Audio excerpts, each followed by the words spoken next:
নমস্কার বন্ধুরা, বৌদির হোম কিচেনে আবারও আপনাদেরকে স্বাগত জানাই। আজকে আবারও আরেকটি মাছের রেসিপি নিয়ে আপনাদের সামনে হাজির হয়ে গেছি। আপনারা দেখতেই পাচ্ছেন এখানে একটা মাছ পিস করে রাখা। তা এটা হলো কালীবাউস মাছ। অনেকে আমাদের এখানকার লোকেরা কাইলারা মাছ বলে থাকে। তা নর্মালি এটার শুদ্ধ নাম হলো কালীবাউস। তো এই মাছের একটা রেসিপি আপনাদের সাথে শেয়ার করব। এখানে আমি কয়েক পিস মাছ নিয়েছি। চলুন আগে প্রথমে মাছগুলোকে ভাজা করে নিই।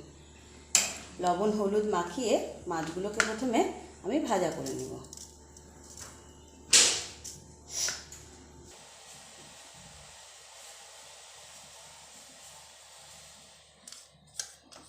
ভালো করে মাছগুলোতে লবণ হলুদ মাখিয়ে নিচ্ছি।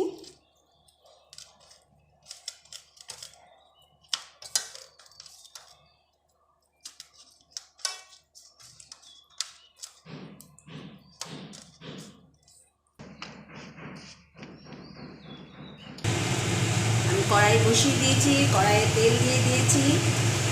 তেলটা খুব ভালো গরম হয়ে গেলেই আমি মাছগুলো একটা একটা করে ভাজা করে নেব।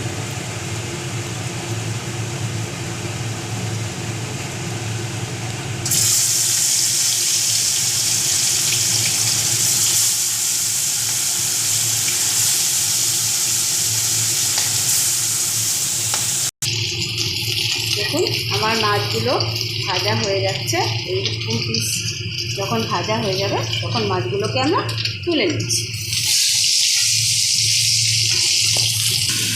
আমি মাছ ভাজা হতে হতে তরকারির মশলাটা ভিজিয়ে রাখছি।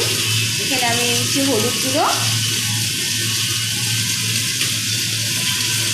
লঙ্কা গুঁড়ো, আপনারা যে যেমন পরিমাণে ঝাল খান তেমন পরিমাণে দেবেন। এখানে 1 চামচের মতো ধনিয়া গুঁড়ো ইউজ করছি, 1/2 চামচ জিরা গুঁড়ো দিয়ে ভিজিয়ে রাখছি। একটু আগে ভিজিয়ে রাখলে গুঁড়ো মশলাটা সুন্দর ভিজে যায়। মাছগুলো ভাজা হতে হতে এটা সুন্দর ভিজে যায়। আমার মাছগুলো সব ভাজা হয়ে গেছে।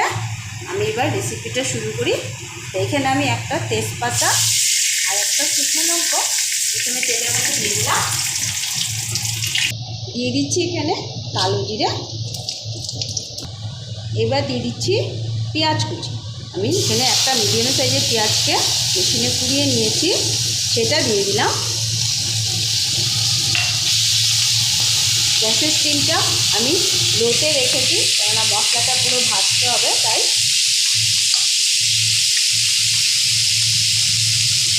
এখানে 2 কোয়া রসুন, সেটাও আমি দিয়ে দিলাম পেস্ট করে।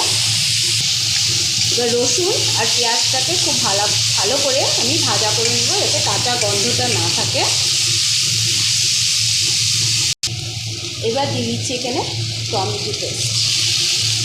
এখানে আমি অর্ধেক একটা টমেটোকে পেস্ট করে দিয়ে দিলাম। এবার টমেটো, পেঁয়াজ আর রসুনটাকে খুব ভালো করে ভেজে নিতে হবে, যাতে কাঁচা গন্ধ একদম না থাকে। পেঁয়াজ টমেটোটা খুব ভালো ভাজা হয়ে গেছে। এবার আমি যে মশলাটা ভিজিয়ে রেখেছিলাম, জিরে গুঁড়ো, হলুদ গুঁড়ো, লঙ্কা গুঁড়ো, সেই মশলাটা আমি এর মধ্যে দিয়ে দিই।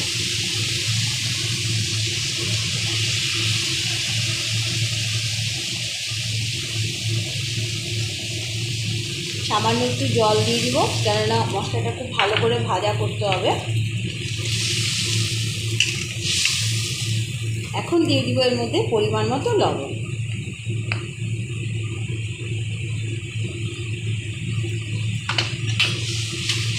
এবার খুব ভালো করে মশলাটাকে ভেজে নিতে হবে, যাতে জিরে, ধনে গুঁড়ো এগুলো কোনো ধরনের কাঁচা গন্ধ না থাকে, হলুদের গন্ধ না থাকে। খুব ভালো করে মশলাটাকে ভাজা করে নিতে হবে। একটু কাশ্মীরি লাল মির্চি,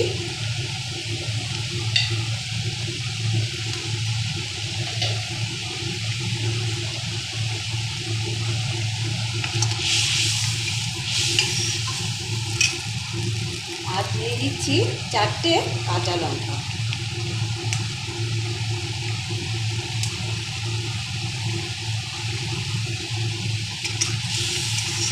এবার একটু ঢাকা দিয়ে দিব। আমি ঢাকাটা খুলে নিলাম। দেখুন মশলাটা আমার আস্তে আস্তে ভাজা হয়ে যাচ্ছে সুন্দর, আর একটু ভাজা হবে।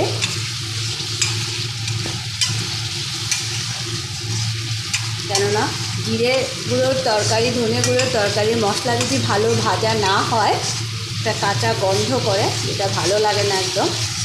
তাই এই মশলাটা খুব ভালো করে ভেজে নিতে হয়। দেখুন মশলাটা খুব সুন্দর ভাজা হয়ে গেছে। এখন আমি এর মধ্যে জল দিয়ে দিই।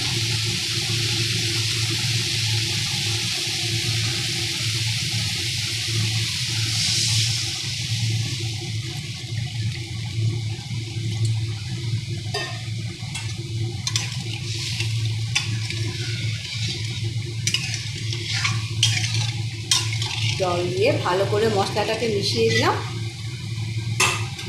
এবার ভেজে রাখা মাছগুলো এর মধ্যে একটা একটা করে আমি দিয়ে দিচ্ছি।